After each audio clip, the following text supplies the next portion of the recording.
যুক্তরাজ্যে একটি প্রতারক চক্র বিদেশি শিক্ষার্থীদের কাজের ভিসার জন্য ভুয়া কাগজপত্র দিয়ে লাখ লাখ পাউন্ড হাতিয়ে নিয়েছে। বিবিসির একটি অনুসন্ধানে দেখা গেছে নিয়োগ এজেন্ট হিসেবে কাজ করা দালালরা এমনটা করছেন। যুক্তরাজ্যের সেবা খাত অর্থাৎ কেয়ার ইন্ডাস্ট্রিতে চাকরি করতে আগ্রহী বিভিন্ন দেশের শিক্ষার্থীদের টার্গেট করে তারা এমন কাজ করেছে। যুক্তরাজ্যের কাজের ভিসায় অর্থাৎ ওয়ার্ক পারমিট ভিসার আবেদন করতে স্পন্সরশিপ সনদের প্রয়োজন পড়ে। নিয়োগদাতা প্রতিষ্ঠানে সনদ দেয়। এতে চাকরি প্রার্থীর বিস্তারিত তথ্য, পদবি, বেতন সহ চাকরির অন্যান্য তথ্য থাকে। স্পন্সরশিপ সনদ পেতে চাকরি প্রার্থীকে কোনো অর্থ খরচ করতে হয় না। অথচ ভুক্তভোগী প্রত্যেক শিক্ষার্থীর কাছ থেকে সনদের জন্য 17,000 পাউন্ড পর্যন্ত আদায় করেছে প্রতারক চক্র। পরে শিক্ষার্থীরা দক্ষ কর্মীর ভিসার জন্য আবেদন করতে গিয়ে বুঝতে পারেন যে এসব কাগজপত্র ভুয়া।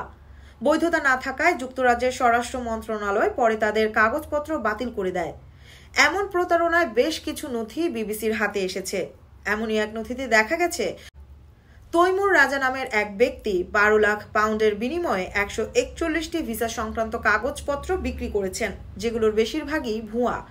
তবে তিনি তার বিরুদ্ধে আনা অভিযোগ অস্বীকার করে বলেছেন তিনি অন্যায় কিছু করেননি এবং শিক্ষার্থীদের কিছু অর্থ ফেরত দিয়েছেন তিনি।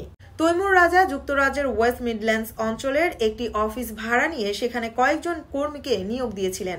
সেখান থেকেই প্রতারণার ফাঁদ পাতেন তিনি কেয়ার হোমে কাজের ব্যবস্থা করে দেওয়া ও চাকরির স্পন্সরশিপ পাইয়ে দেওয়ার আশ্বাস দেন কয়েক ডজন শিক্ষার্থীকে। তাদের অনেকেই প্রতারিত হয়ে জীবনের সব সঞ্চয় হারিয়েছেন। তবে অর্থ প্রদান করা কেউ সত্যিকারের অর্থে ভিসা ও চাকরি পেয়েছেন বলেও বিবিসিকে বলা হয়েছে। কাজের ভিসা পাওয়ার চেষ্টা করতে গিয়ে হাজার হাজার পাউন্ড খুইয়েছেন এমন 17 নারী পুরুষের সঙ্গে কথা বলেছে বিবিসি। তাদের মধ্যে 3 নারী শিক্ষার্থী ভিন্ন ভিন্ন দালালকে মোট 38,000 পাউন্ড দিয়েছেন। ভুক্তভোগী শিক্ষার্থীদের বয়স 20-এর ঘরে। যুক্তরাজ্যে তাদের জন্য সৌভাগ্য এনে দেওয়ার আশ্বাস দেন দালালরা, কিন্তু বাস্তবে ঘটেছে উল্টো। প্রতারিত হয়ে কানাকড়ি সব হারিয়েছেন তারা। এখন নিজ দেশে পরিবারের কাছে ফিরে যাওয়া নিয়েই আছেন শঙ্কায়। 2022 সালে যুক্তরাজ্যে কেয়ার হোম সহ সেবা খাতে রেকর্ড পরিমাণ কর্মসংস্থান তৈরি হয়। খালি হয় 1,65,000 পদ। সরকার শূন্য পদ পূরণে নিয়োগ বৃদ্ধি করে এবং আন্তর্জাতিক পর্যায় থেকেও আবেদনের অনুমতি দেয়।